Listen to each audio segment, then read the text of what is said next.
Գումարները այնքան արժեզրկված չեն լինի, որ կենսաթոշակը ուղղակի չնպաստի լավ ապրելուն, այսպես ասած։ Հաջորդ 30 տարիների ընթացքում որքան է հավանականությունը, որ կուտակային եկամտաբերությունը, որ այս տարիների ընթացքում պետք է ունենանք, ավելի ցածր կլինի, քան կուտակային գնաճը, եւ հավանականությունը մոտեր 0-ի։ Ձեր ասածը լավատեսական սցենար է, բայց բարձր գնաճի դեպքում մենք ուներում ենք վատատեսական սցենար։ Այո, ճիշտ է, որևէ բան հնարավոր չի բացառել։ Եթե մենք խոսում ենք մարտի մինուսին, պետք է ֆիքսենք, որ մենք խոսում ենք միայն առաջի եռամսյակի մինուսի մասին, ոչ թե ամբողջ այս 10-12 տարիների միջին տարեկան 8% եկամտաբերություն ունեն ֆոնդերը։ Իսկ մենք որքանով վստահ լինենք, որ դուք լավ եք կառավարում մեր փողերը, որովհետև եղել են տարիներ, եկամուտ ապահովելու փոխարեն մեր կուտակած գումարները նվազել են։ 3 տարբերակ կա՝ ծրագրային վճար, միանվագ վճար եւ անուիթետ։ Անուիթետը այն տարբերակն է, որը անձին հնարավորություն է տալիս մինչև իր կյանքի վերջ ցմահ ստանալ կենսաթոշակ։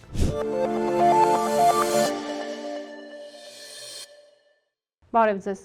Հայաստանում աշխատող եւ գրանցված քաղաքացիները, որոնք ծնվել են 1974 թվականից հետո, բացառությամբ մի քանի ոլորտների, վճարում են կենսաթոշակային ապագա կուտակային վճարներ։ Դրանք կոչվում են սոցիալական վճարներ, բայց պարզվում է շատերը չգիտեն էլ, որ իրենք ապագա կենսաթոշակ են կուտակում, ինչ են արվում այդ գումարները, որտեղ են ներդրվում։ Այսօրվա մեր հարցազրույցում կփորձենք բացել այդ փակագծերը եւ հասկանալ այդ գումարները ինչ ճակատագիր են հետագայում ունենալու։ Այդ թեմաների շուրջ այսօր կզրուցենք Ամունդի բանկերության գլխավոր ներդրումային տնօրեն, զարգացման գծով փոխտնօրեն Հրայր Ասլանյանի հետ։ Պարոն Ասլանյան, բարև ձեզ, շնորհակալ եմ մեր հրավերն ընդունելու համար։ Եվ միանգամից սկսենք երևի հասարակության անտարբերությունից թեմայի նկատմամբ։ Ըստ ձեզ ինչու է այնպես ստացվել, որ արդեն 10 տարի է համակարգը պարտադիր է, կուտակային կենսաթոշակային համակարգը, շատերը կուտակում են, բայց նրանց մեջ կան մարդիկ, որոնք նույնիսկ չգիտեն, որ իրենք կուտակում են, իմացողների մի մասն էլ չգիտի, թե որտեղ է կուտակում եւ որքան։ Ինչն է խնդիրը։ Բարև ձեզ, շնորհակալություն հրավերի համար։ Այո, ճիշտ եք, ունենք հոտ զանգված բնակչության մեջ, որոնք տեղյակ չեն, որ նույնիսկ խնայում են։ Այս խնդիրը շատ ավելի վառ էր արտահայտված տարիներ առաջ, երբ որ նոր սկսում էինք, սկզբնական տարիների ընթացքում, չնայած կարող եմ ասել, որ էական բարելավում ունենք, այսինքն ունենք մարդկանց մեկ այլ հոտ զանգված, որոնք հետևում են, տեղյակ են, բայց այնուհանդերձ խնդիրը դերևս մնում է։ Պատճառներից եթե նշեմ, սկզբնական շրջանում անվստահություններ եւ Հայաստանում գործունեության, track record գործունեության պակասը, բայց հիմա արդեն 10 ավել տարիներ անց, երբ որ գործունեություն ենք ծավալում, դա հնարավորություն է տալիս անձանց, որպեսզի հետևեն, տեսնեն մեր ցուցանիշները։ Իսկ պատճառներից հիմնականը ինձ թվում է նաեւ, որ մարդիկ դեռևս դրա պատուղները չեն քաղում, այս համակարգից դեռևս կենսաթոշակ մասսայական չեն ստանում, հետեւաբար ավելի քիչ հետևողական են իրենց կենսաթոշակային հաշիվների նկատմամբ կամ քիչ են հետաքրքրվում կամ նույնիսկ ինչպես նշեցիք, չգիտեմ, որ կենսաթոշակային հաշիվ ունեն։ Առաջին ստացողները երևի թե 37 թվականին պետք է ստանան, եթե չեմ սխալվում 74 թվականի ծնվածները։ Եթե չհաշվենք հատուկետ անձինք, որոնք կամավոր են միացել համակարգին, որոնք արդեն ստացել են կենսաթոշակ, մի քանի անձ համակարգում կա, մասսայական, այո, կենսաթոշակների վճարումը 37 թվականին է նախատեսված, երբ որ 74 թվականի ծնվածները ձեռք կբերեն կենսաթոշակի ստացման իրավունք։ Քանի որ մենք հիմա այդպիսի խնդիր ունենք տեղեկացվածության հասարակության կողմից, ես առաջարկում եմ մեր զրույցը պարզունակ հարցերի շուրջ կազմենք եւ բաժանենք երկու մասի։ Առաջին հատվածում խոսենք ինչ են արվում այդ գումարները, ումից որքան է գանձվում, եկան կենսաթոշակային ֆոնդեր, մենք ունենք երկու կառավարիչներ երեքական ֆոնդերով, որոնցից մեկը ԱԳԲԱ Ամունդին է, մյուսը C Quadrat-ը։ Փորձենք հիմա կոնկրետ ձեր օրինակով հասկանալ։ Կենտրոնական բանկի տվյալներով տեսնում ենք, որ այս պահի դրությամբ բնակչությունից կուտակվել է գրեթե 1.5 տրիլիոն դրամ եւ գրեթե հավասարաչափ աշխված է երկու կառավարիչների միջև։ Գումարները գանձվեցին քաղաքացիներից, հետո ինչ են արվում դրանք։ Եթե սկզբից սկսենք, յուրաքանչյուր գործատու միջև տվյալ ամսվան հաջորդող ամսվա 20-ը, եթե մարտ ամսվա համար նայենք, օրինակ միջև ապրիլի 20-ը, պետք է փոխանցել մարտ ամսվա սոցիալական վճարները դեպի կամուրջ հաշիվ։ Սոցիալական վճարը ներողություն ընդհատում եմ, սոցիալական վճարը պարտադիր վճար է, ինչպես օրինակ եկամտային հարկն ենք, որ վճարում ենք։ Այո, եկամտային հարկը այդ միաժամանակ դա այսինքն կամավոր չի, պարտադիր է։ Պարտադիր վճարը, այո։ 5% փոխանցվում է հատուկ հաշվին, որի դեպքում, որից հետո պետական իրավասու մարմինը համապատասխան ստուգումներ կատարելուց հետո համաֆինանսավորում է եւս 5%-ով պետության կողմից, պետական բյուջեից, այսինքն ունենում ենք 10%, եւ այդ 10%-ը գալիս է Հայաստանի կենտրոնական դեպոզիտարիա։ Կենտրոնական դեպոզիտարիան երկու կարևորագույն ֆունկցիա է իրականացնում։ Մեկը պահառությունն է, այսինքն կենսաթոշակային ֆոնդերը այն ակտիվներում, որտեղ ներդրում են կատարում, դրանք պահվում են առանձին, կառավարչից առանձին Հայաստանի կենտրոնական դեպոզիտարիայի միջոցով, եւ երկրորդը ռեեստրի վարումն է։ Այսինքն որ անձը որ ֆոնդում է, ինչքան փայեր ունի, այդ ամբողջ գործառույթը իրականացնում է Հայաստանի կենտրոնական դեպոզիտարիան։ Եվ դեպոզիտարիան գումարը, այո, մեր գումարների առաջին պատասխանատուն պահառության իրականացման եւ նաեւ հաշվառելու համար, թե մեր միջոցները որտեղ են, որ ֆոնդում են, ինչքան փայեր ունենք, որ ամեն ամիս գումարը գալիս համապատասխան փայերը գրանցելու մեր ունեցած կենսաթոշակային հաշվի վրա։ Դրանից հետո ելնելով մեր ընտրած ֆոնդից, օրինակ ենթադրենք Ամունդիագվա պահպանողական ֆոնդում ենք, Հայաստանի կենտրոնական դեպոզիտարիան այդ միջոցները ուղղում է պահպանողական Ամունդիագվա պահպանողական ֆոնդ։ Դա 1 օր է տևում դեպոզիտարիայից դեպի կառավարիչ ժամանել այդ միջոցների եւ այդ պահից սկսած, այսինքն հենց գումարը հայտնվում է ֆոնդում, սկսում է այդ միջոցների կառավարումը մեր կողմից։ Ինչ է նշանակում կառավարել։ Կառավարել նշանակում է ելնելով օրենսդրական սահմանաչափերից, մեր ներքին սահմանաչափերից, այդ միջոցները տեղաբաշխել, ներդնել թե Հայաստանում, թե Հայաստանից դուրս, տարբեր ակտիվներում, տարբեր աշխարհագրություններում, տարբեր գործիքներում, որոնք մենք հավատում ենք լավագույնս համապատասխանում է տվյալ ֆոնդի ռիսկի եւ եկամտաբերության չափանիշներին։ Այսօր այդ ներդրումները, այսինքն այն գումարները, որոնք քաղաքացիներից կուտակվում են արդեն ֆոնդերում, ինչ բաշխվածություն ունեն Հայաստանում, որքանն է ներդրված եւ դրսում քանի տոկոսն է։ Այս պահին մեր 3 ֆոնդերում ունենք շուրջ 800 միլիարդ դրամ կուտակված միջոցներ, ընդ որում դրա 1/4-ը այդ կառավարման արդյունքում է ձևավորվել, շուրջ 200 միլիարդ դրամը կառավարման արդյունքում ձևավորված եկամուտն է, որը եւս մաս է կազմելու մեր ապագա կենսաթոշակի։ Հայաստանում ներդրված է 800 միլիարդի 66%-ը, մեծ մասը։ Գիտեք, որ օրենքով սահմանված է, որ առնվազն միջոցների 60%-ը պետք է լինի Հայաստանի Հանրապետության դրամով, մեզ մոտ 66%-ն այս պահին, Հայաստանում ներդրված են տարբեր գործիքներում, կարող եմ մանրամասնել պետական պարտատոմսեր, կորպորատիվ պարտատոմսեր, բանկային ավանդներ,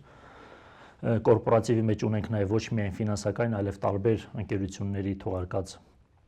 պարտատոմսեր, վերջին 2-3 տարիների ընթացքում ուրախությամբ կարող եմ ասել, որ որոշ ոչ ֆինանսական ընկերություններ որոշեցին, որ կապիտալի շուկա դուրս գան եւ սկսեցին պարտատոմսեր եւ բաժնետոմսեր թողարկել եւ այդտեղ եւս ներդրումներ ունենք։ Ունենք ուղղակի ներդրում բաժնետոմսերում ընկերություններից մեկի թողարկած հայաստանյան, ունենք մասնավոր բաժնեմասնակցային ֆոնդ, ունենք դրամական շուկայի գործիքներ, ունենք հեջավորման գործիքներ արդեն։ Տեսնում ենք, որ գործիքակազմը, եթե համեմատենք 2014, 15, 16, հա, մեր գործունեության սկզբի տարիների հետ, էական ընդլայնվել է։ Սա հայաստանյան ներդրումների մասով այդ 66%, իսկ մնացած 34%-ը դրանք Հայաստանից դուրս կատարվող ներդրումներն են, որոնք դիվերսիֆիկացված են ամբողջ աշխարհում, ԱՄՆ-ից մինչև Նոր Զելանդիա, տարբեր արժույթներով են, տարբեր ընկերություններ, տարբեր երկրներ, տարբեր ակտիվների դասեր, որոնք էլ օգնում են, որպեսզի ռիսկը նվազեցնենք ընդհանուր պորտֆելի, քանի որ ամբողջ միջոցները միայն Հայաստանում չեն, այլ տեղաբաշխված են ամբողջ աշխարհով մեկ,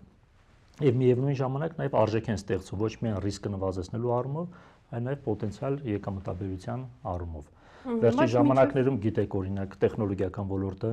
ինչպեսի զարգացում է ապրում, հա, վերջի 3 տարիների ընթացքում, օրինակ մեր արտասահմանյան ներդրումների մի զգալի մասը մեզ հնարավորություն է տվել, որպեսզի օգտվենք այդ աճից, այսինքն մեր կենսաթոշակային ֆոնդերը, մեր ապագա կենսաթոշակառուները օգտվել են այն տեխնոլոգիական աճից, որ այսօր մենք տեսնում ենք։ Մինչև դրսի ներդրումներին անդրադառնալը մինչև հասկանալը թե որ ընկերությունների են ներդրվում այդ գումարները, եկեք Հայաստանի իրավիճակը փորձենք մի քիչ ավելի բացված տեսնել։ Վերջերս մենք մի վերլուծություն ենք արել եւ տեսանք, որ Հայաստանի պարտատոմսեր գնողների շարքում կենսաթոշակային ֆոնդերը ուրույն տեղ ունեն, այսինքն պետությանը պարտք տվողներից մեկը կենսաթոշակային ֆոնդերն են եւ որքանով որ ես հետաքրքրվեցի, մասնագետներն ասում են, որ Հայաստանում առայժմ ավելի ապահով է եւ ավելի կայուն է պետական պարտատոմսեր գնելը։ Մեր շուկան ինչպես է գնահատում եւ նաեւ ավանդները իհարկե, որ էլի մեծ բաժին են կազմում ձեր ներդրումներում, Հայաստանի շուկայի արդեն տնտեսության իրական հատվածը, ոչ ֆինանսական, ինչպես է գնահատում եւ կա հեռանկարներ, որ մի օր իրական հատվածում ներդրումներն ավելի շատ կլինեն եւ այդ գումարները կգնան արդեն իրական տնտեսություն, ոչ թե օրինակ բանկեր։ Եթե սկսեմ պետական պարտատոմսերից, ցանկացած դեպքում մեր ներդրումային որոշումը ելնում է նրանից, թե տվյալ ներդրումը, տվյալ գործիքը որքանով է համապատասխանում մեր կենսաթոշակային ֆոնդերի ռիսկի ախորժակին։ Եվ պետական պարտատոմսերը, ինչպես իրավացիորեն նշեցիք, այն գործիքն է, որ ունի քիչ ռիսկայնություն հայաստանյան ներդրումների մեջ, եթե նայենք, եւ բարձր եկամտաբերություն, եւ միևնույն ժամանակ ունի բարձր երկար ժամկետայնություն։ Քիչ գործիքներ կան մեր ֆինանսական շուկայում, երբ որ կարող ենք ներդրում կատարել 10, 15, 20, ընդհանուր մինչև 30 տարվա համար։ Դրանք միայն պետական պարտատոմսերն են եւ որոշակի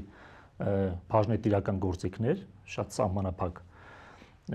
Իրանք պետական պարտատոմսերը մեր ընդհանուր ներդրումների 1/3-ն են կազմում այս պահեդրությամբ, 33-34% ներդրված է պետական պարտատոմսերում, հենց այդ նպատակով իրանք ունեն բարձր եկամտաբերություն, ցածր ռիսկայնություն, որոնք համապատասխանում են մեր կենսաթոշակային ֆոնդերի ախորժակին, հա, իրենց ռազմավարությանը։ Ավանդները կազմում են շուրջ 22% ընդհանուր պորտֆելի։ Դրանք ներդրված են սահմանափակ թվով բանկերում, ճիշտ է Հայաստանում ունենք շուրջ 2 տասնյակ բանկեր, բայց աշխատում ենք մի քանի բանկի հետ։ Դրանք անցնում են բավականին խորը վերլուծություն մեր մասնագետների կողմից, եւ միայն դրանից հետո որոշում է կայացվում ներդրում կատարել այս կամ այն բանկում, կամ ներդրում ավելացնել կամ պակասեցնել, ելնելով մեր սպասումներից, մեր ներքին գնահատականից։ Հաջորդը կորպորատիվ պարտատոմսեր, որ ընդհանուրի մեջ 5.5% է կազմում, ընդհանուր ակտիվների մեջ, այդ 800 միլիարդի մեջ, կամ շուրջ 40-45 միլիարդ դրամի մասն ենք խոսում, բայց այստեղ հիմնականը ֆինանսական պարտատոմսերն են, թողարկված բանկերի, կրկին բանկերի եւ ոչ բանկ ֆինանսական կազմակերպությունների, օրինակ վարկային կազմակերպությունների կողմից եւս ունենք պարտատոմսեր, եւ 23 թվականից արդեն մենք տեսնում ենք, որ ոչ ֆինանսական պարտատոմսերն են մեր պորտֆելում տեղ գտել, ունենք տարբեր ենթակառուցվածքային ընկերությունների պարտատոմսեր։ Ունենք ինչ ընկերություններ կան, որ մեր գումարները ներդրվում են Հայաստանում, մասնավոր ընկերությունների մասին։ Եթե մասնավոր ընկերությունների մասին են խոսում, ունենք Հայաստանի էլեկտրական ցանցեր, ունենք Թիմ Տելեկոմ Արմենիա, վերջի շրջանում ու ներդրում են կատարել Վարդանանց բժշկական կենտրոնում, Արինտերլև իրանց պարտատոմսերում, Գլոբինգում, Ալֆա Ֆարմ, այնքան այս բոլոր ընկերություններում, Թիմ Տելեկոմում ունենք նաև բաժնետեր ենք հանդիսանում ընկերությունում, բաժնետոմս ենք ձեռք բերել նաև, ունենք նաև անուղղակի ներդրումներ տնտեսության ոչ ֆինանսական հատվածում Եվրոմիություն Հայաստան ՓՄՁ ֆոնդի միջոցով, այս ֆոնդի միջոցով շուրջ 17 ներդրում կատարվել Հայաստանի ոչ ֆինանսական հատվածի ընկերություններում, գյուղատնտեսությունից մինչև առողջապահություն, տարբեր ոլորտներ։ Վերջերս ստորագրեցինք, մարտ ամսվա ընթացքում արհեստական բանականության դատակենտրոնի ֆինանսավորմանը միանալու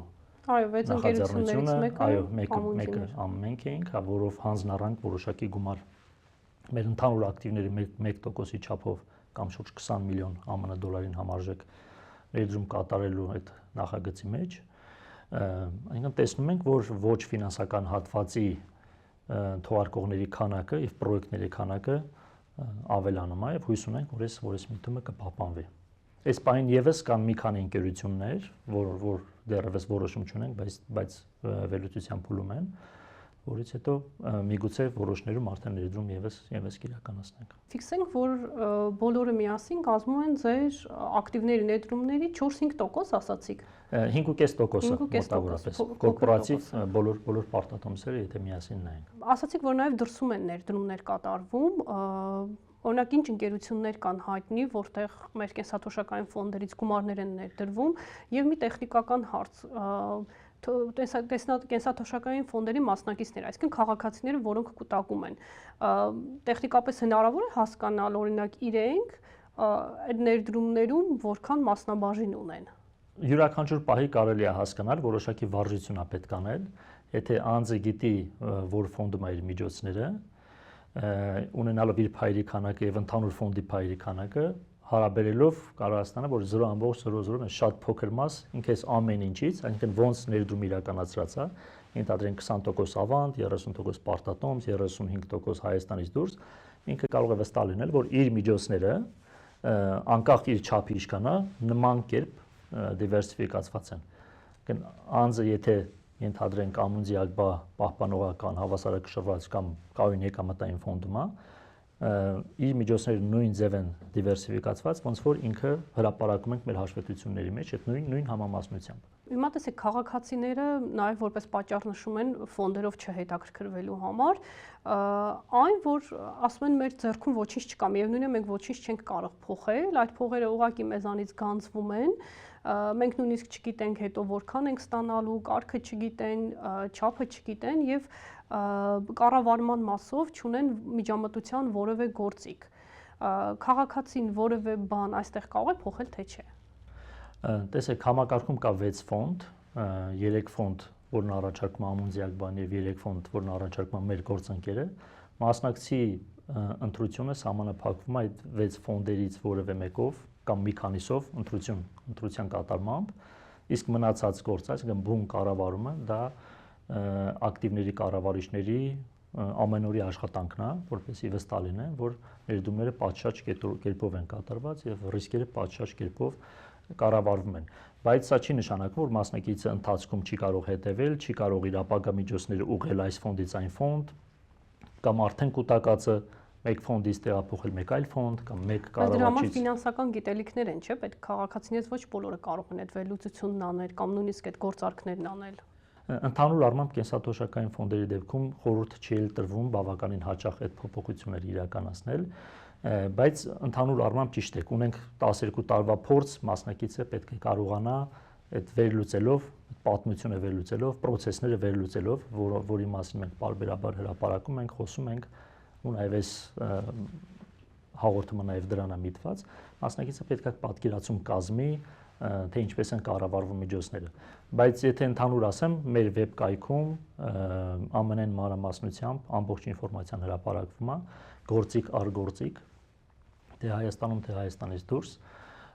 եւ բարբերաբար նաև օժանդակող նյութեր են հրապարակում, որպեսզի մասնակցին կարողանանք օգնել, որպեսզի ճիշտ հասկանա, թե որտեղ է եւ ինչ գործողություններ պետք է իրականացնի։ Բայց եթե որպես ընդհանուր կանոն ասենք, կենսաթոշակային ֆոնդերը որպես խնայողության միջոց երկարաժամկետ բավականին հաճախ չի ակնկալվում, որ պետք է մասնակիցը եկամտաբերությունը լավացավ, այս երամսյակ գնամ փոխեմ, վատացավ, գնամ հետ փոխեմ։ Կարծեմ օրենքը թույլ չի տա, չէ՞, տարին մեկ անգամ հնարավոր է փոխել։ Հնարավոր է փոխել, տվյալ կառավարչի մոտ, եթե անսահմանափակ անձը կարող է փոխել, ինչքան կցանկանա առանց որևէ վճարի, իսկ կառավարիչների մեջ, եթե արդեն կուտակված միջոցն է տեղափոխում, տարին մեկ անգամ անվճար է, մեկից ավելի դեպքում որոշակի վճար կարող է գանձվել։ Իսկ մենք որքանով վստահ լինենք, որ դուք լավ եք կառավարում մեր փողերը, որովհետև տեսեք, եղել են տարիներ, դիցուկ 2022 թվականը, որ եկամուտ ապահովելու փոխարեն մեր կուտակած գումարները նվազել են, դա իհարկե ունեցավ իր բացատրությունը, դրսում արժեթղթերի անկումներ, տնտեսության վիճակ եւ այլն, բայց մենք ապահովագրված չենք, չէ՞, որ առաջիկայում էլ այդպիսի զարգացումներ կլինեն եւ ամենաթարմ օրինակը այս տարվա մարտն էր։ Ես օրինակ ստացել եմ իմ կենսաթոշակային ֆոնդի հաշվետվությունը եւ տեսա, որ իմ եւ պետության կուտակածից հետո այն մասը, որը պետք է կառավարիչը ինձ համար պլյուս ապահովեր, եկամուտ ապահովեր, մինուս էր։ Այսինքն խնդրում եմ դա կբացատրեք, ինչ է կատարվել եւ արդյունքում ճիշտ է իմ նվազում չէ եղել իմ ընդհանուր կուտակումներից, քանի որ ես ու պետությունը ավելի շատ ենք կուտակել, քան մինուսներ, բայց կան մարդիկ, որոնց դեպքում հակառակ process-ն է, այսինքն միշտ չէ, որ ֆոնդերը եկամուտ են կարողանում ապահովել քաղաքացիների համար։ Այստեղ ի՞նչն է խնդիրը, այդ համակարգը ո՞նց է աշխատում, կարող եք պարզ լեզվով բացատրել մեր քաղաքացիներին, որոնք բացում են այդ տեղեկագրերը եւ մինուս են տեսնում։ Շատ լավ։ Մենք ավանդաբար մեզ մոտ խնայողության հիմնական գործիքը եղել է ժամկետային ավանդը մեր քաղաքացիների համար, երբ որ ավանդ դնում ես որևէ պարբերականությամբ, ամսական, կիսամյակային, տարեկան ֆիքսված տոկոսագումարը ստանում ես, որևէ տատանողականություն չկա, այնքան ժամանակ ինչքան բանկը գործում է, դու վստահ ես, որ այդ միջոցները նույն չափով դու կստանաս։ Բայց կապիտալի շուկաների տրամաբանությունը նման կերպ չի, քանի որ գիտեք բորսաները ինչպես են գործում, ամեն օր ունեն գներ, փակման գներ, իսկ մեր ֆոնդերի արժեքը հաշվում ենք ամեն օրվա վերջի փակման գներով, թե Հայաստանում, թե Հայաստանից դուրս։ Եվ քանի որ այդ գները օրի վրա տատանվում են, եւ այդ տատանումը կարող է էական լինել, եւ դրանից ելնելով էլ ֆոնդի արժեքը մեկ օրը մյուսի վրա կարա էական տատանում առաջացնի։ Եվ դա է պատճառը, որ կենսաթոշակային ֆոնդերի դեպքում ճիշտ ավանդներ ունենք, բայց դրանք ընդամենը 1/4-ն են ընդհանուր ֆոնդի մեջ, իսկ մնացած 75% ներդրումների ամեն օր իրենց գինը փոխվում է։ Թե Հայաստանում օրինակ եւ այդ պետական պարտատոմսերը, որի մասին խոսեցինք, եւ կորպորատիվ պարտատոմսերը, եւ Հայաստանից դուրս բոլոր ներդրումները, իրենց գին ամեն օր փոխվում է ելնելով տնտեսական, աշխարհաքաղաքական իրավիճակից։ Եվ մեր ֆոնդի արժեքը խոսենք, ինչ է կատարվել մարտին, որ մինուս է եղել։ Եվ մեր ֆոնդի արժեքը արտացոլում է այդ գործողությունները։ Հիմա եթե գանք մարտի մինուսին, եթե մենք խոսում ենք մարտի մինուսին, պետք է ֆիքսենք, որ մենք խոսում ենք միայն առաջի եռամսյակի մինուսի մասին, ոչ թե ամբողջ այս 10-12 տարիների։ 10-12 տարիները բավականին բարձր պլյուս ունեն, եթե նույնիսկ այս մինուսը հաշվի առնենք, միջին տարեկան 8% եկամտաբերություն ունեն ֆոնդերը, մոտավորապես 8%, այնինքն այս մինուսը էական ազդեցություն չունի։ Այդ մինուսի պատճառների մասին եթե խոսենք, Մերձավոր Արևելքում իրավիճակը, ԱՄՆ, Իսրայել, Իրան պատերազմական գործողություններ եւ դրա հնարավոր տնտեսական ազդեցությունը համաշխարհային տնտեսության վրա, մասնավորապես գնաճի տեսքով, իսկ մենք գիտենք, որ բարձր գնաճը կամ գնաճի բարձր սպասումները բացասաբար են անդրադառնում ֆինանսական գործիքների վրա, պարտքային եւ բաժնային գործիքների վրա, եւ դրա արդյունքում մենք որոշակի անկում ունեցանք, մինչեւ 1%, 0.3-0.7% երկու ֆոնդերի դեպքում, 3-ից 2-ի դեպքում, իսկ այն մեկի դեպքում մենք չունենք բաժնետոմսեր, հետեւաբար ինքը քիչ ազդեցություն ունեցավ այս իրադարձություններից,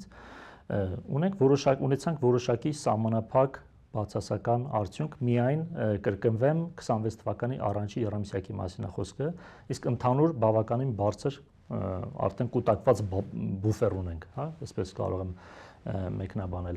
Եթե նայենք այս օրերին ինչա տեղի ունենում ապրիլի, ապա տեսնում ենք, որ եկամտաբերությունը բավականին բարձրացել է, այնինքն այս 3 շաբաթների ընթացքում, ելնելով շուկայի սպասումների, որ այս իրադարձությունները երկար չեն շարունակվի, համաշխարհային շուկաները դրական սպասումներ ունեն եւ դա արտացոլվում է գների մեջ։ Երբ որ դրական սպասումներ ունեն, սկսում են ձեռք բերել այդ ակտիվները եւ բաժնետոմսերը եւ պարտատոմսերը, իրենց գինը սկսում է բարձրանալ։ Մենք մեր ֆոնդերի արժեքը հաշվում ենք այդ բարձր գներով եւ տեսնում ենք, որ արժեքները բարձրացել են։ Եթե այս պայդրությամբ նայենք, ֆոնդերի տարեսկզբից արդեն ոչ թե 3, այլ շուրջ 4 ամսվա եկամտաբերությունը արդեն +2%-ի շրջանակում է։ Այնինքն այս էպիզոդը, եթե 4 ամսվա մեջ նայենք, ինչ որ մի պահ էր, որը եղավ անցավ, սա չի նշանակում, որ ապագայում չեն լինելու։ Այս շոկեր անընդհատ լինելու են եւ Հայաստանում, եւ Հայաստանից դուրս, դրանք հնարավոր չի բացառել։ Մեր խնդիրը այդ բացասական ազդեցությունները, եթե նույնիսկ հնարավոր չի բացառել, ապա գոնե նվազագույնի հասցնել։ Ինչպես եղավ օրինակ 22 թվականին, երբ որ համաշխարհային շուկաները 17-18% անկում ունեցան, բայց մեր մոտ անկումը բավականին սահմանափակ էր, 7-8%-ի սահմաններում էր, բայց մեր խնդրանքը եւ հորդորը մեր մասնակիցներին նա է, որ պետք չի կենտրոնանալ կարճաժամկետ, մի քանի եռամսյակի կամ 1-2 տարվա արդյունքների վրա, որովհետեւ այդ անկումներին հաջորդում է երկարաժամկետ աճի փուլեր, իսկ մենք մեր առջև ունենք դեռևս երկար ժամանակահատված, որպեսզի կարողանանք վերականգնվել եւ ավելի բարձր եկամտաբերություն ցույց տալ։ Ինչպես նախքին մի քանի եւ 14 թվական եւ 16 կոവിഡ്ի ժամանակ եւս անկում եղավ 22 թվական եւ հիմա տեսնում ենք, որ ֆոնդերի արժեքները կարող եմ ասել պատմական առավելագույն մակարդակների մոտ են։ Հիմա աշխարհը տնտեսությունը շատ արագ են զարգանում եւ ընդամենը 1 օրում, նույնիսկ մի քանի ժամվա ընթացքում իրավիճակներ են փոխվում։ Եթե լինեն այնպիսի իրավիճակներ, որ օրինակ ֆոնդերը ոչ թե 1 տարի կամ 2-3 եռամսյակ բացասական եկամտաբերություն գրանցեն, իմիջիալից այս տերմինի հետ կապված էլ ես ձեզ հարց կտամ, այսինքն մինուս գրանցեն, այլ օրինակ լինի 2 տարի, ֆոնդերի համար կա որևէ պատասխանատվություն քաղաքացիների գումարների կառավարման համար,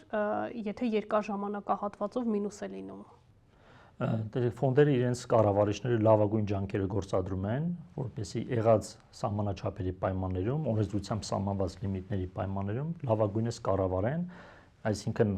փորձեն ունենալ առավելագույն եկամտաբերություն,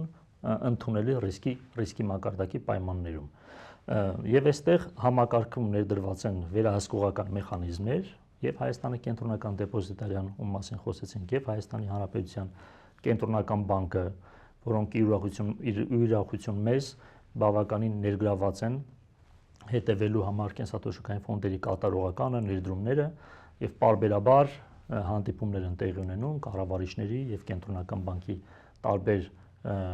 ստորաբաժանումների հետ, որպեսզի ներկայացնենք ինչպես են կառավարվում, ռիսկերը ինչպես են կառավարվում, ներդրումները ինչպես են իրականացվում։ Այսինքն այս գործընթացը վստահաբար անընդհատ գործընթաց է, անընդհատ տեղի է ունենում։ Ես կարող եմ վստահեցնել մեր մասնակիցներին, որ բավականին պատշաճ մակարդակում է թե ռիսկերի կառավարումը, թե ընդհանուր կոմունիկացիան մեր վերահսկողների հետ։ Վստահեցնում եք, որ լավ եք կառավարում։ Վստահեցնում ենք, որ բոլոր ռիսկերը պատշաճ կառավարվում են առավելագույն եկամտաբերության պայմաններում։ Այլ կերպ ասած կարող ենք ասել, որ լավ են կառավարում, այո։ Հիմա եկեք մեր հարցազրույցի մյուս հատվածին անցնենք, երևի քաղաքացիներին այս հատվածը ավելի հետաքրքրի, երբ են ստանալու այդ գումարները։ Կൂട്ടակային կենսաթոշակների մասին օրենքով նախատեսված է, որ անձը կենսաթոշակի իրավունք ձեռք կբերի, այս երկրորդ հենասյան պայմաններում, ունենք պետական հենասյուն, առաջին մակարդակ եւ ունենք երկրորդ, սա երկրորդ հենասյունն է, կստանա, երբ որ անձը կդառնա 63 տարեկան։ Սա նշանակում է մեր 74 թվականին ծնված մեր քաղաքացիները, ովքեր կൂട്ടակային կենսաթոշակային համակարգի մասնակից են, կսկսեն իրենց կենսաթոշակները ստանալ 1937 թվականին, 11 տարի անց։ Տեսեք, մեր զրույցից առաջ ես փորձեցի մեր խմբագրությունում փոքրիկ ուսումնասիրություն անել, հասկանալ ինչ գիտեն իմ գործընկերները կենսաթոշակային ֆոնդերի մասին ու ինչ անհանգստություններ ունեն։ Հիմնական անհանգստությունն այն էր, որ անորոշություն է եւ պատկերացում չկա, օրինակ 30 տարի հետո երիտասարդները եւ որ դառնան արդեն կենսաթոշակային տարիքի, այդ գումարները եթե ստանան, գնաճ ինչ մակարդակում է լինելու եւ արդյոք գումարները այնքան արժեզրկված չեն լինի, որ կենսաթոշակը ուղղակի չնպաստի լավ ապրելուն, այսպես ասած։ Կարևոր հարց եք բարձրացնում, այո, 30 տարին իսկապես բավականին երկար ժամանակահատված է, բայց ես կարող եմ ասել, որ այդ 37 թվականի այդ ժամանակահատված, երբ որ համակարգը ներդրվում էր, արդեն կեսից շատը ճանապարհի անցել ենք եւ 12 տարի անցել ենք եւ 11 տարի անց անձինք կստանան իրենց կենսաթոշակները։ Գնաճի հարցը շատ կարևոր հարց է, եթե օրինակ նայենք հետ հայացք նետենք վերջի 12 տարիների արդյունքներին, միջին տարեկան գնաճը 3%-ի շուրջ է եղել, իսկ կենսաթոշակային ֆոնդերի միջին տարեկան եկամտաբերությունը 8%, սա նշանակում է շատ ավելի բարձր իրական եկամտաբերություն ենք ունեցել մեր կենսաթոշակային ֆոնդերը գնաճով ճշգրտված եկամտաբերություն։ Եվ մենք 22 թվականին հաշվարկներ իրականացրեցինք, օրինակ հաջորդ 30 տարիների ընթացքում որքան է հավանականությունը, որ կൂട്ടակային եկամտաբերությունը, որ այս տարիների ընթացքում պետք է ունենանք, ավելի ցածր կլինի, քան կൂട്ടակային գնաճը, եւ հավանականությունը մոտ էր 0-ի, ձգտում էր 0-ին, այսինքն 0-ին մոտ հավանականություն ունենք, շատ ցածր հավանականություն ունենք, որ մեր եկամտաբերությունը 30 տարիների եթե պատկերացնենք, ավելի ցածր կլինի, քան գնաճի այդ 30 տարվա մակարդակն է, որը եւս մեկ անգամ փաստում է, որ կենսաթոշակային ֆոնդերի եկամտաբերությունը բավականին իրական եկամտաբերությունը բավականին բարձր է եւ պետքա հասնի այն թիրախին, որ համակարգը իր արժեվ դրել է։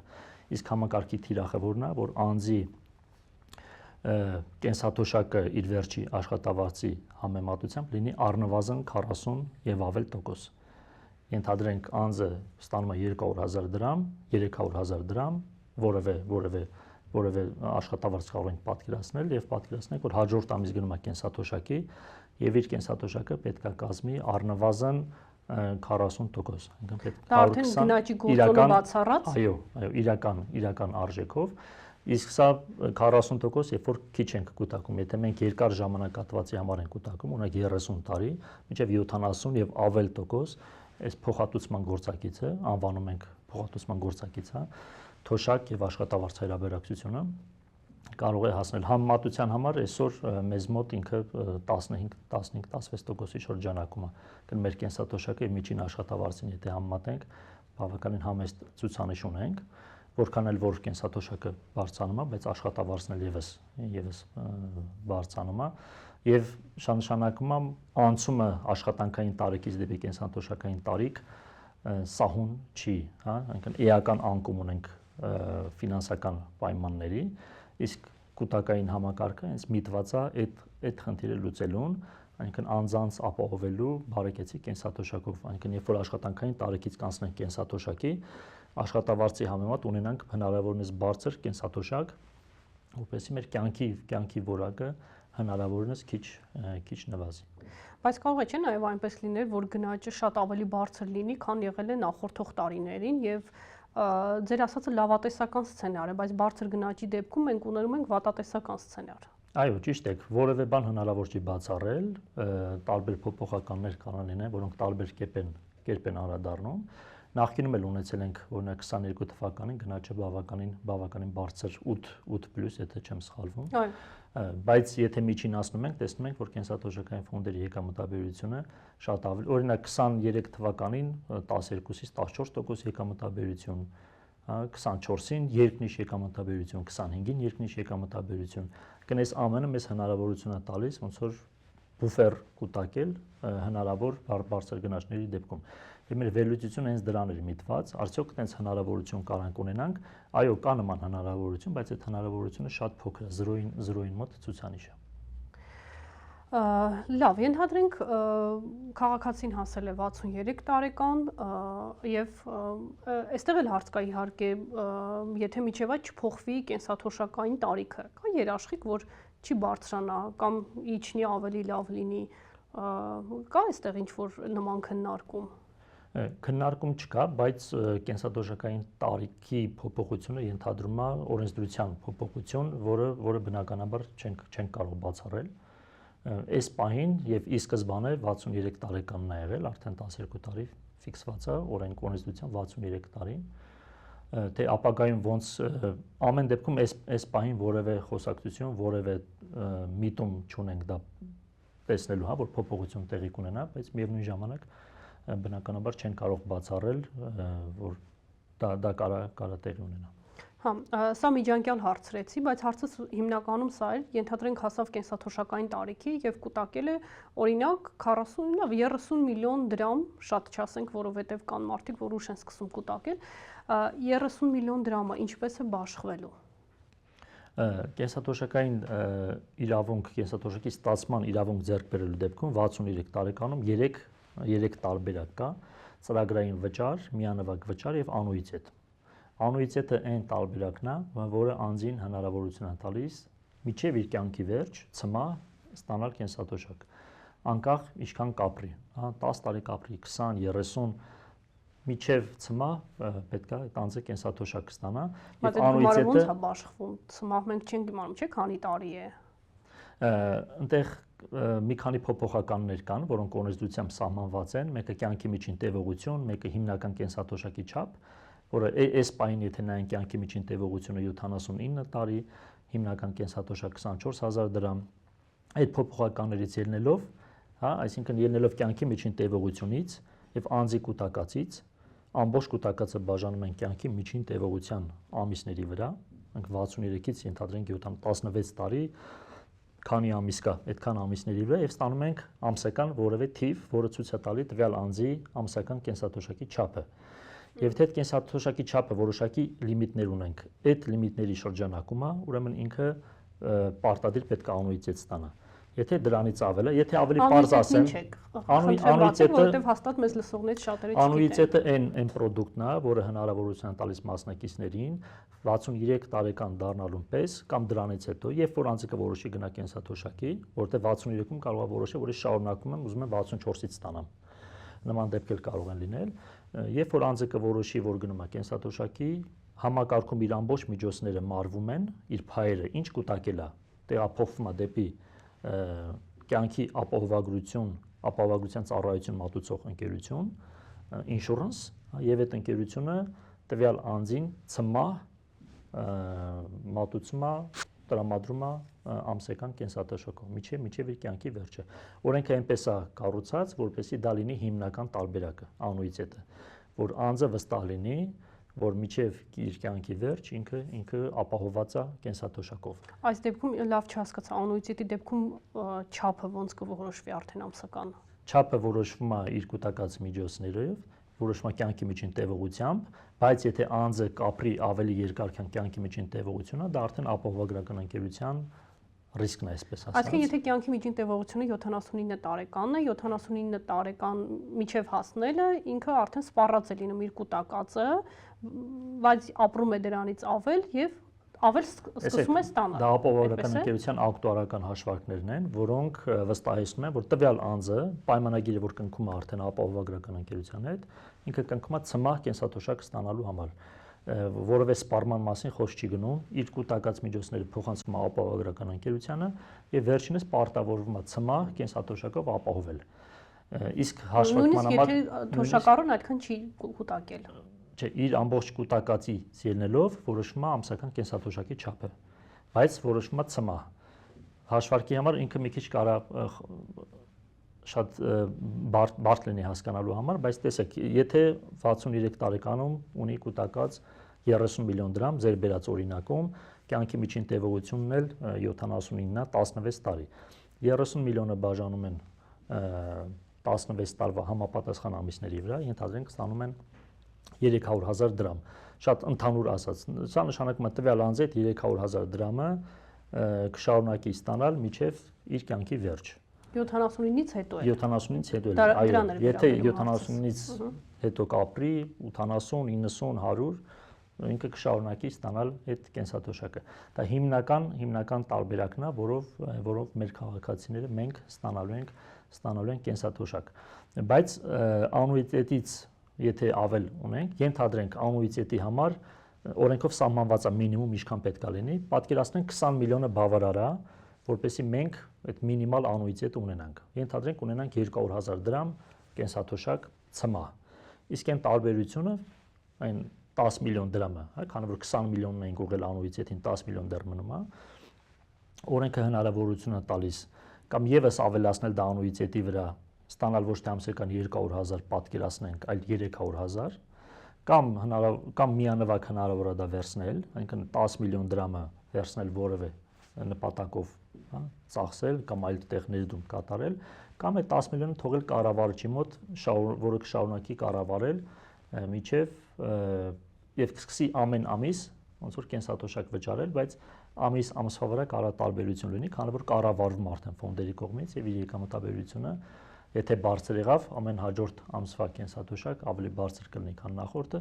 եւ այդպես շարունակ։ Բայց այս դեպքում ծրագրային վճարավորը կոչվում, որը կառավարիչն է կառավարում, հենց որ կյանքի միջին տևողությունը լրացավ, իր միջոցները կառավարչի մոտ վերջանում են, հա, քանի որ իր կուտակված ամբողջ միջոցները բաժանվում է հավասար, հա, փայերի քանակը հավասար ամիսների վրա, հետեւաբար հենց անձը դառնում է,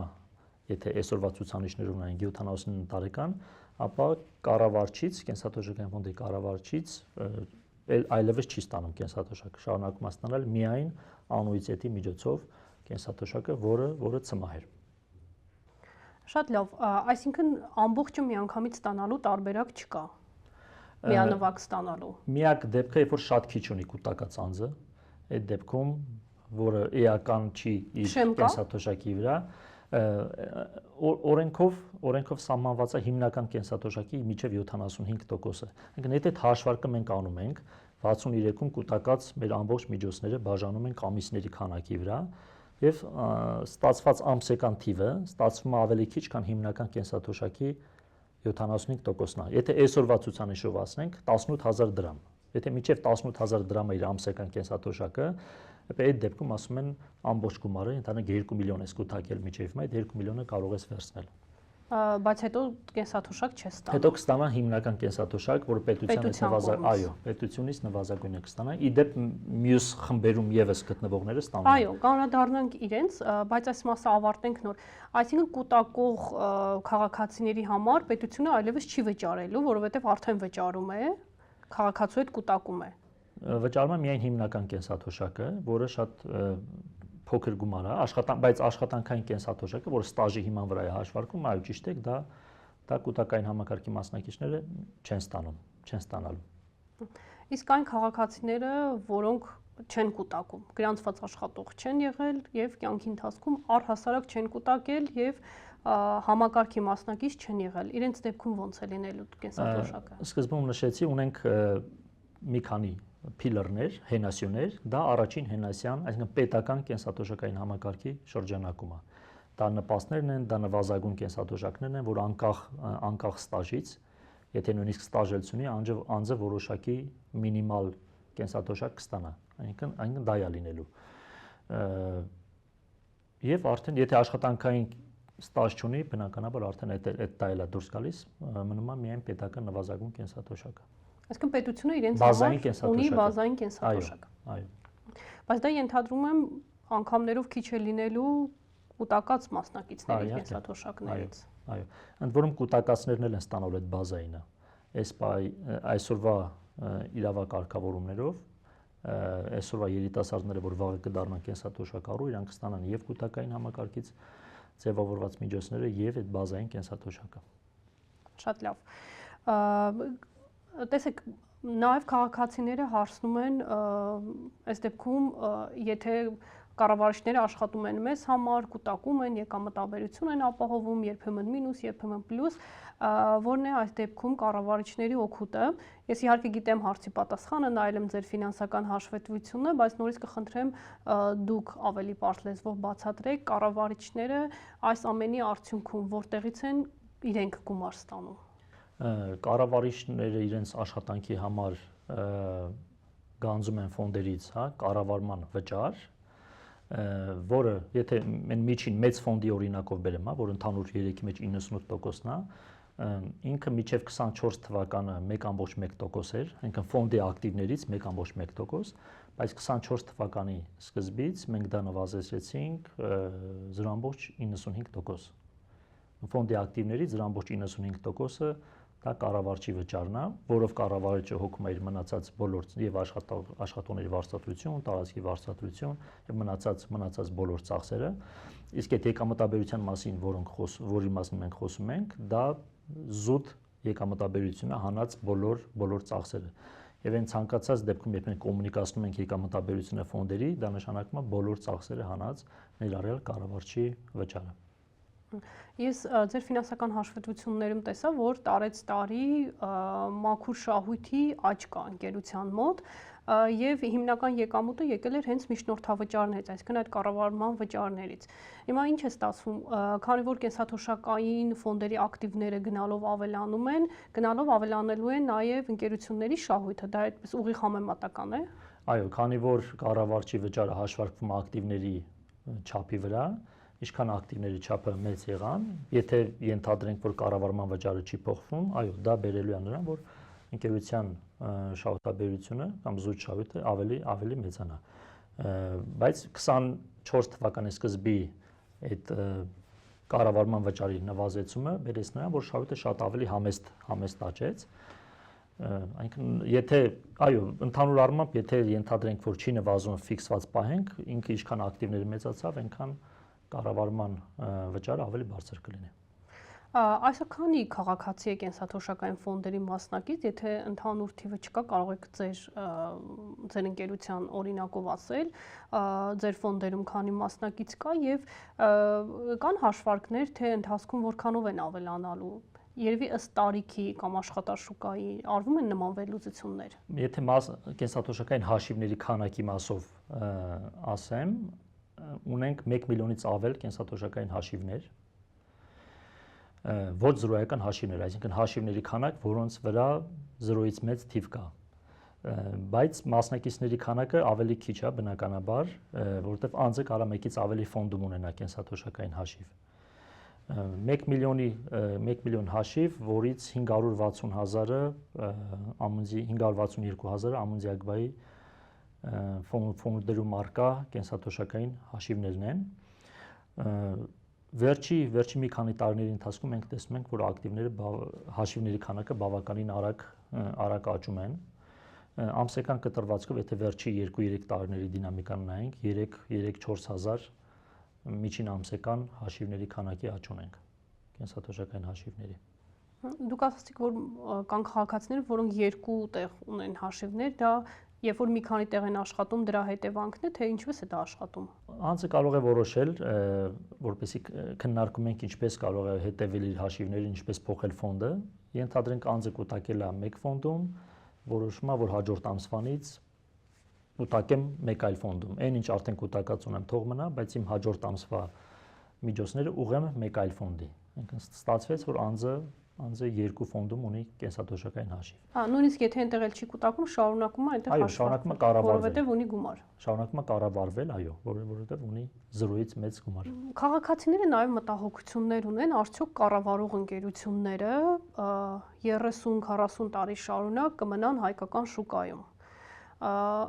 Կա պետական երաշխիքներ, որ մի օր կառավարիչները չեն որոշի, որ այլևս չեն ուզում Հայաստանում աշխատել։ Տեսեք, 2000 ռեֆորմը նախաձեռնելու հենց սկզբնական շրջանում հիմնական նպատակներից մեկը մեր պատկան մարմիններին է, որպեսզի Հայաստան հրավիրեն հեղինակավոր ընկերությունների, որոնք վստահելի են, որոնք ունեն այդ փորձը, որոնք այդ նման ձեր նշած ռիսկերից կարող են պաշտպանված լինել, եւ ամունդիագբան իր ուրախություն մեզ բոլորիս 2013 թվականի նոյեմբերին եկավ հիմնադրվեց Հայաստանում։ Եթե փորձեմ ամունդի մասին ներկայացնել մեկ-երկու թիվ, ինքը Եվրոպայի խոշորագույն ակտիվների կառավարող ընկերությունն է, աշխարհի top 10-ի մեջ է մտնում, եւ միջոցները, որ կառավարում է, շուրջ 2.4 տրիլիոն եվրո միջոցներ են։ Այնինքն այս փորձ, այս ակտիվների չափի ներկայությունը 35+ երկրներում այն վստահությունն է տալիս, որ ամունդին եւ հետեւաբար նաեւ ամունդիագբան վստահելի գործընկեր է, երկարաժամկետ եւ իր ամբողջ էքսպերտիզան եւ know-how-ն, որ ունի ամբողջ աշխարհում ներդրել է եւ պատրաստ է շարունակաբար ներդնի հօգուտ մեր կենսաթոշակային ֆոնդերի։ Առնվազն այդ վստահությունը մեր պատկան մարմինների մոտ վստահաբար կա, փոխադարձ հարգանքը եւ վստահությունը թե կենտրոնական բանկի, թե կառավարության մեր գործընկերների միջեւ։ Կա թեմայի հետ կապված ինչ որ կարևոր բան, որ կցանկանաք քաղաքացիներին ասել, թեկուզ իրազեկելու համար, մտահոգություններ փարատելու համար։ Երևի եւս մեկ անգամ շեշտել եկամտաբերության մասը, այդ մինուսները, որ տեսնում ենք, որ մեր կենսաթոշակային հաշվի միջոցները նվազել են, դա վերաբերվում է միայն տվյալ եռամսյակին։ Մենք այդ ձևաչափի մեջ, որ քաղաքացիներին ուղարկում է, որոշակի փոփոխություն իրականացրեցինք մի քանի տարի առաջ, որ ավելի հստակ երևա դա, որ սկզբնական ունենք այսքան, եռամսյակի ընթացքում ավելացել է կամ նվազել է եւ վերջում ինչ ունենք, որպեսզի ավելի հստակ լինի։ Այդ մինուսը, որ մենք տենում ենք, դա միայն տվյալ եռամսյակի արդյունքն է, իսկ ընդհանուր կൂട്ടակային եկամտաբերությունը շարունակում է բավականին բարձր մնալ։ Իսկ այդ մինուսները դրանցից երբեմն հնարավոր չի խուսափել, բայց մեր լավագույն ջանքերը ուղղված են նրան, որպեսզի դրանք հնարավորինս նվազեցնենք եւ եկամտաբերությունը հնարավորության դեպքում նաեւ հնարավորինս ավելացնենք, որովհետեւ այդ անկումները միևնույն ժամանակ մեզ հնարավորություն են տալիս ներդրում կատարելու այն շուկաներում կամ այն աշխարհագրություններում, այն ակտիվներում, որոնք շատ արժեզրկված են, 22 թվականից հետո էական աճը նաև դրանով էր պայմանավորված, որ 22-ի էական անկումից հետո մենք ներդրում կատարեցինք այն ակտիվներում, որոնց գները շատ ընկել էին, բայց մենք հավատում էինք, որ այդ ակտիվների գները պետքա բարձրանան։ Դրանց թվում էր նաև հայաստանյան պետական պարտատոմսերը։ Եվ դրա արդյունքում է, որ հաջորդող 3 տարիների ընթացքում ֆոնդերը ունեցան երկնիշ աճեր։ Իմ խնդրանքը նա կլինի, որ պետք չի վախենալ մինուսներից, հետևողական լինեն իրենց կենսաթոշակային հաշիվներին եւ ցանկացած հարցի դեպքում մենք հասանելի ենք։ Տեսեք, դուք ասում եք պետք չի վախենալ մինուսներից, բայց նորմալ չի համարում հասարակության արձագանքը, երբ իրենց ապագա կենսաթոշակից է այդ մինուսը լինում։ Արձագանքը նորմալ է, երբ որ անձը հարց ունի, մտահոգված է մինուսով, երբ որ զանգահարում է, քննարկում ենք կամ կոմունիկացնում ենք պատճառների մասին, հնարավորությունների մասին, բայց ունենք հասարակության մեջ մի խումբ մարդկանց մի խումբ, որոնք հարցերից նաև իրանց հասկանում ենք, որ այլ կերպ են ընկալում, հա, մինուսը, որ ամեն ինչ կորած է, համակարգը վատն է, համակարգը ես թոշակ չեմ ստանալու, այդ մինուսը նշանակում է, որ ես դեռ մի բան էլ ես պետքա վերադարձնեմ կենսաթոշակային ֆոնդերին, ունենք նման հարցադրումներ, եւ մեսեջս նաեւ այդ մարդկանց աղոված, որ այդ մինուսները նորմալ երևույթ են կապիտալի շուկայի պայմաններում, շուկայական տնտեսության պայմաններում, տարբեր ապրանքների գներ տատանվում են եւ դրանք արտացոլվում են մեր ֆոնդերի արժեքի մեջ։ Դրանցից ուղղակի հնարավոր չի խուսափել։ Քաղաքացիները նաև հարցեր ունեն ֆոնդերի հետ կապված, կան եղանակներ մինչև կենսաթոշակային տարիքը այդ գումարները ստանալու համար, օրենքը ինչ է նախատեսում այստեղ։ Օրենքը մի քանի դեպք ունի սահմանված, որոնց դեպքում քաղաքացին մինչև կենսաթոշակային տարիքի լրանալը կարող է ստանալ, բայց դրանք հիմնականում այն դեպքերն են, երբ որ կապված են առողջության հետ, երբ որ անձը ունի աշխատանքային գործունեության սահմանափակում կամ անձի մոտ հայտնաբերվել է կառավարության որոշմամբ սահմանված հիվանդություններից որևէ մեկը, այնտեղ մի քանի խումբ հիվանդություններ կան, հա, տարբեր խմբերի, դրանցից մեկը կամ մյուս տարբերակը, երբ որ արտասահմանցին, ով եկել է աշխատել է Հայաստանում, հիմա որոշում է վերադառնալ իր մշտական բնակության երկիր եւ հաջորդ դեպքը դա է։ Մնացած որևէ դեպքում, իդեպ վերջերս շատ են հարցնում հիպոթեկի համար վերցնենք, ուսման վարձ լսել ենք, որ նման հնարավորություն կա, այս առիթը օգտագործելով կուզեմ ասել, որ ոչ նման հնարավորություն չկա, ոչ հիպոթեկի, ոչ ուսման վարձի համար նախատեսված չի, մեր կենսաթոշակները, միջոցները նախատեսված են մեր ապագա կենսաթոշակը, մեր ապագա բարեկեցությունը երաշխավորելու համար, հետևաբար որքան էլ որ այդ ծախսերը կարևոր են այսօր, բայց մեր կենսաթոշակային համակարգը նախատեսված է բացառապես մեր ապագա կենսաթոշակների համար։ Բացառությամբ այդ մի քանի դեպքերի, որ նշեցի։ Պարոն Ասլանյան, նաև կան մտահոգություններ, որ ընկերությունները կարող են սնանկանալ կառավարող ընկերությունները, այդ դեպքում ինչ կսպասվի քաղաքացիներին։ Այս դեպքում ունենք եւ ուղղակի եւ անուղղակի երաշխիքներ, սկսեմ անուղղակի երաշխիքներից, որի մասին հակերճ խոսացինք, դա Ամունդի Ագբանա, Ամունդինա, ում հետևում կանգնած է, հա, ֆրանսիական Ամունդին, իր փորձը, ռեպուտացիան, իր ակտիվների չափը, էքսպերտիզան, ներկայությունը տարբեր երկրներում եւ բնականաբար նաեւ այդ ռիսկերի կառավարման փորձն ու առանձնահատկությունները, որ ներդրված են նաեւ Ամունդի Ագբայում, այս ամենը երաշխիքա, որպես այս միջոցները պատշաճ կկառավարվեն եւ վտանգի չեն ենթարկվի։ Ուղղակի երաշխիքները սահմանված են մեր օրենսդրությամբ, մասնավորապես անձի կատարած հատկացումները ճշգրտված գնաճով երաշխավորված են